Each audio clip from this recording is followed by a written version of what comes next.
Carousel also spinning at Alabama. So Alabama hires Kalen DeBoer, and he brought his coordinator, Ryan Grubb, who wanted the head job with the Huskies but didn't get it. So he brought him down to Alabama. But then Grubb immediately starts looking around, and he gets the Seahawks offensive coordinator position. It was Grubb and it was Chip Kelly that were interviewing with Mike McDonald to be the coordinator for the Seattle Seahawks. Now, Grubb is going to be the coordinator up there. He's also taking his own line coach, Scott Huff, to Seattle. So the question that I ask myself is, how big of a deal is this for Kalen DeBoer? First blush, not that serious. Because in my mind, that would be like Ryan Day losing a coordinator, like Steve Sarkisian losing a coordinator, like Lincoln Riley losing a coordinator. This is Kalen DeBoer's offense, okay? Like, Grubb was excellent. There's no doubt. There's no doubt. And game planning-wise, I've heard from a lot of guys that he was second to none in a lot of regards. But he was doing that under the umbrella of Kalen DeBoer's offense. So if I'm an Alabama fan, that gives me some, not just hope, but it kind of calms my anxiety about this move. Grubb clearly wanted to be the head coach at Washington, didn't get it. Okay, so they had to know, and they've talked about this, by the way. The program out down there in Alabama have talked about that they always knew that this was going to be a possibility, even when DeBoer took the job and brought Ryan Grubb in. So they knew that this was a possibility. In fact, Greg Byrne, the athletic director, he says, and I'll quote here, "We knew when we hired Coach DeBoer that there was a chance that Coach Grubb may end up being either the head coach at UW or was on the radar with the Seattle Seahawks. Coach DeBoer had a plan for that, and that is being worked out as we speak."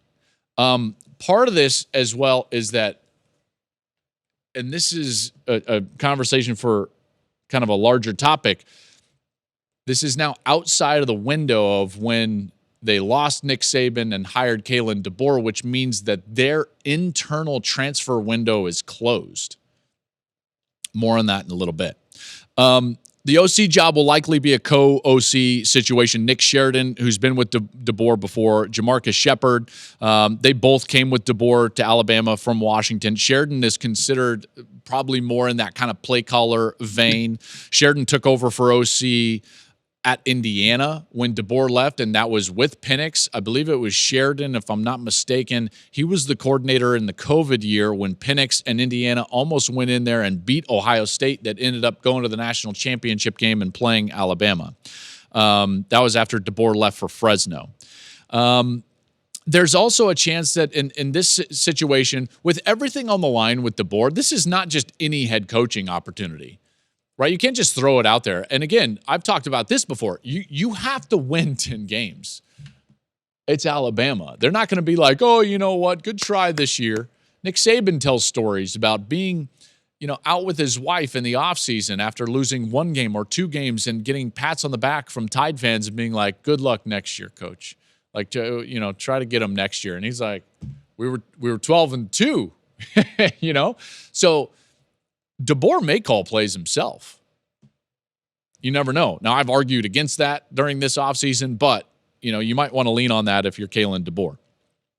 Okay, let's go back to that 30-day window thing.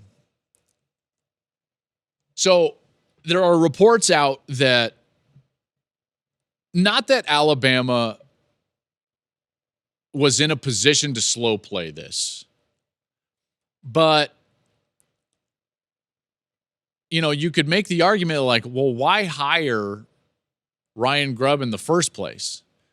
Well, you've got to show stability to recruits, current players, because of the transfer window.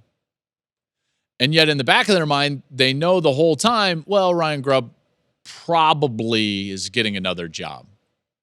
Here's my question. Do you think that probably was shared with the players? Probably not. So, from the players' perspective, this is a great reason for a collective bargaining agreement.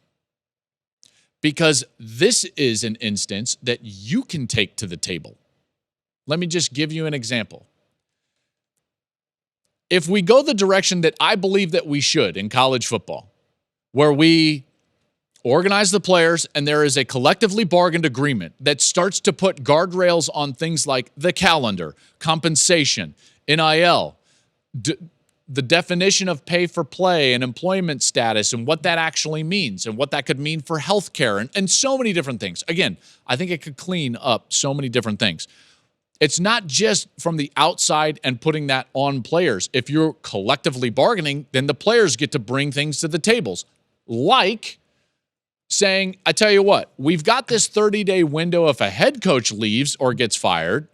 That's an internal 30-day transfer window just from our school. You could even reduce that even more and say if a position coach or a coordinator leaves, that coach's position group also has a 30-day window. Now, people might be saying like, no, Joel, don't open up more transfer portal windows. But if you're the Alabama players, wouldn't you feel like you got duped a little bit? Do you think it was shared with the players that, yes, he's the coordinator, but he's probably going to leave, and this is what our plan will be? Now, maybe they did. Maybe they did. I don't want to speculate in that regard, but my intuition is that was not shared. So if you're in a position to collectively bargain, and you're the players, this is something that can be brought up because those players don't have an out. Just something to food for thought. As we're looking at all of these assistant coaches now, take jobs, leave, do different things. What happens if like you chose that school not based on the head coach, but based on your position coach or that coordinator specifically because of a specific conversation that you had with that man? And then all of a sudden he's gone. And you're like, hold on, why don't I have an opportunity to adjust my decision because I made my decision on poor or bad or incomplete information? Just food for thought. Thank you for watching the Joel Klatt Show YouTube channel. And if you liked this clip, make sure to like it and subscribe to the channel. And you can stay up to date on all of my college football coverage.